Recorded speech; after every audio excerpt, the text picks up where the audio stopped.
Dnes si ukážeme špecialitku v Canve a to je generovanie kódu. Je to v podstate tvorba aplikácií, ktoré potom môžete umiestniť na web alebo do prezentácie, kdekoľvek potrebujete. Dnes už nepotrebujete programátora na to, aby ste si vytvorili webové stránky, stačí vám k tomu Canva. A aby sme si ukázali, ako to funguje, tak si dnes vytvoríme landing page, pristávaciu stránku pre zber kontaktov. A poďme rovno na to. Pri používaní Canva Code existujú určité obmedzenia.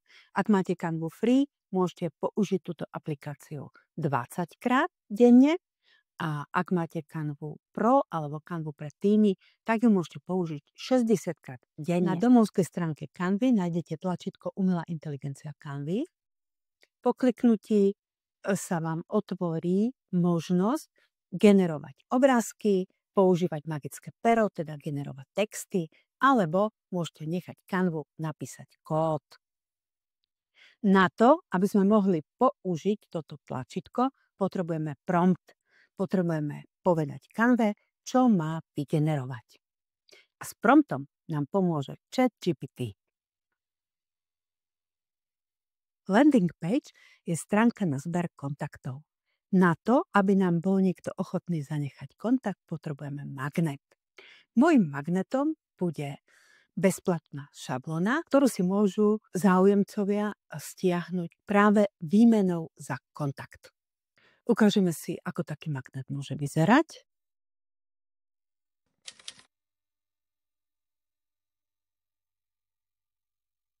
Táto šablona je šablona pre vytvorenie kvízu a dá sa použiť v priebehu alebo v Reels. Toto bude môj magnet. Do ChatGPT som nahrala náhľadový obrázok môjho magnetu a napísala som pokyny pre vytvorenie promptu. Kontroluj a doplň tento prompt pre Canvu, aby bol jasný a zrozumiteľný a aby stránka pritiahla pozornosť. Stránka má propagovať bezplatnú Canva šablónu určenú pre sociálne siete, pre stories a reels. Cieľ je vytvoriť modernú jednostránkovú web stránku na zber kontaktov. Ako to bude fungovať? Návštevníčka zadá e-mail cez formulár Smart Emailing výmenou za šablónu. Pokiaľ nepoužívate žiadny mailový nástroj, môžete si pripojiť formulár z Google. Definovala som vzhľad, ako by mala stránka vyzerať, akú farbu použiť. Ďalej som definovala niektoré texty na stránku, ktoré by som chcela, aby tam boli. Tiež by som chcela, aby tam boli výhody použitia toho magnetu, alebo teda tej šablóny. Výzva k akcii a vložila som link na môj externý formulár, ktorý mám vytvorený v Smart Emailingu. Na záver som požiadala, aby bola na web stránke náhľad tej šablóny a na konci stránky, aby bolo moje meno. Teraz môžem požiadať o vytvorenie promptu.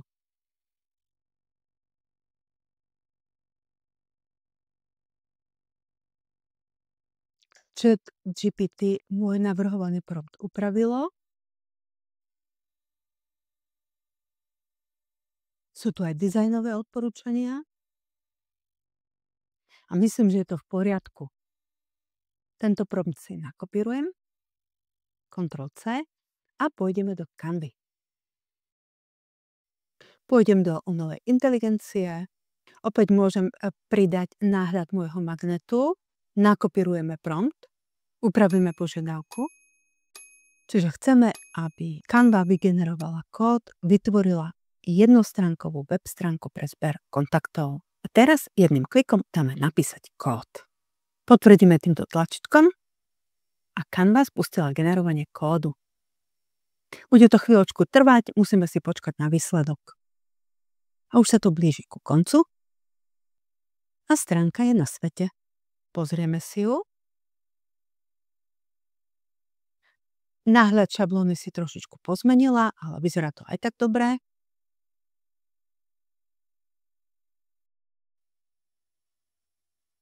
Tu sa pokúšala pripojiť formulár, ale ten by podľa všetkého mal byť na inej stránke a inak by bolo všetko v poriadku.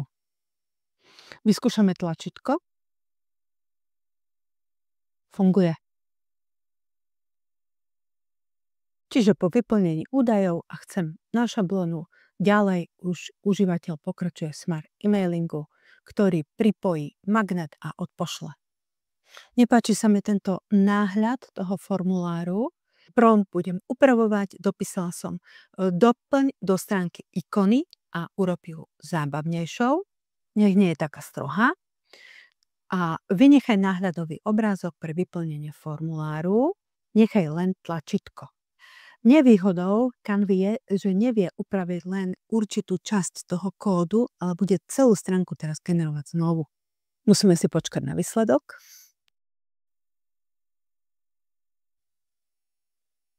A už tu máme verziu 2. Vidíme doplnené ikonky, dokonca nejaké zábavné prvky. Náhľad šablóny. Získaj šablónu zdarma a tlačítko. Vyskúšame funkčnosť a formulár je tu. Ďalej budem pokračovať tak, že túto stránku nahrám do Canvy.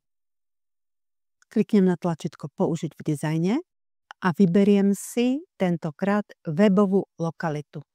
Šablóna sa načítala a aby som s ňou mohla pracovať, tak musím na stránku kliknúť 2-krát. Otvorí sa mi editor. Teraz by som mohla túto stránku ešte aj upraviť. Už ostáva iba webovú stránku vypublikovať. Urobíme to tak, že pôjdeme na publikovať webovú lokalitu. Zaklikneme, že to má byť responsibilné v mobilnom zariadení. Upravíme si URL adresu webovej lokality a dáme publikovať.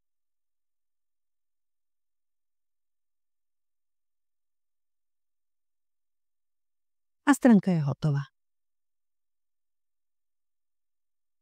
A po kliknutí na tlačítko môžeme vyplniť formulár. Aby ste si mohli túto stránku vyskúšať, že naozaj funguje, nechám ju pripnutú dole pod týmto videom. A ak sa vám môj návod páčil, dajte like a nezabudnite zapnúť odber.